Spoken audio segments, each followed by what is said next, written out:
Dans une maison de retraite, comme on fait aujourd'hui, où dès que les parents ils sont vieux, on les prend, on les jette dans la maison de retraite, et on vient les voir une fois dans l'année. Et tout le reste de l'année, on ne s'occupe pas d'eux. Non, Allah il te dit, s'ils atteignent la vieillesse, auprès de toi. Quand tes parents ils sont âgés, ils restent chez toi. Parce que quand tu étais petit, ils t'ont pas envoyé dans une pension, ils t'ont gardé chez eux, et ils sont occupés de toi. S'ils atteignent la vieillesse, ne leur fais point fi, ne leur dis pas, pff.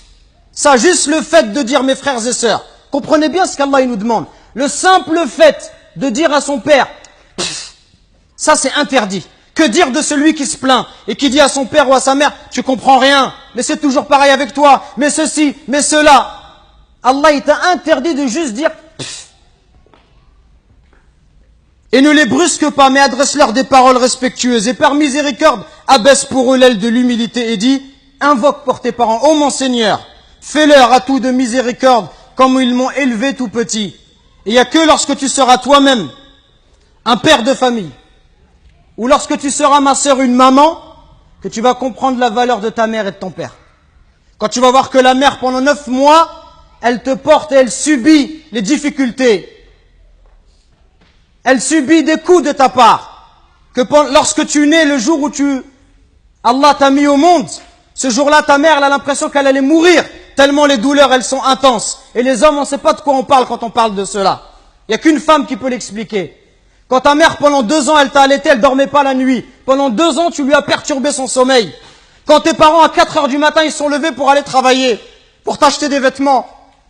Quand lorsque tu es malade, ta mère, elle trouve pas le sommeil. Même quand tu as 30 ou 40 ans, si tu rentres à 1 heure du matin, ta mère, elle t'attend encore pour demander de tes nouvelles ou pour te préparer à manger. Qui va se comporter avec toi si c'est pas ta mère et ton père? Qui va se comporter comme ça avec toi?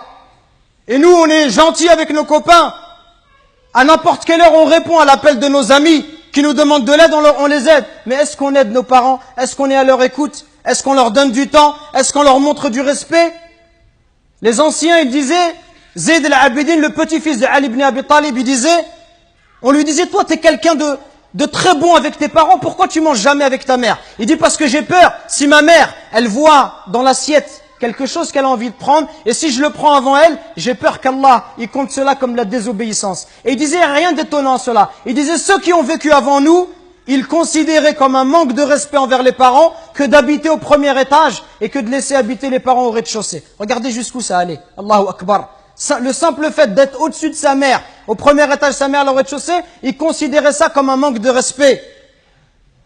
Et d'autres chez les Sahaba, ils disaient, quand il y avait un scorpion qui est rentré dans un trou, il a mis sa main et il s'est fait piquer. On lui dit, pourquoi tu mets ta main alors qu'il y a un scorpion? Il dit, parce que j'ai peur que ce scorpion il sorte et qu'il ne pique ma mère. Regardez le respect. Et regardez aujourd'hui l'attitude des enfants envers les parents. Regardez ne serait-ce que le regard, les yeux.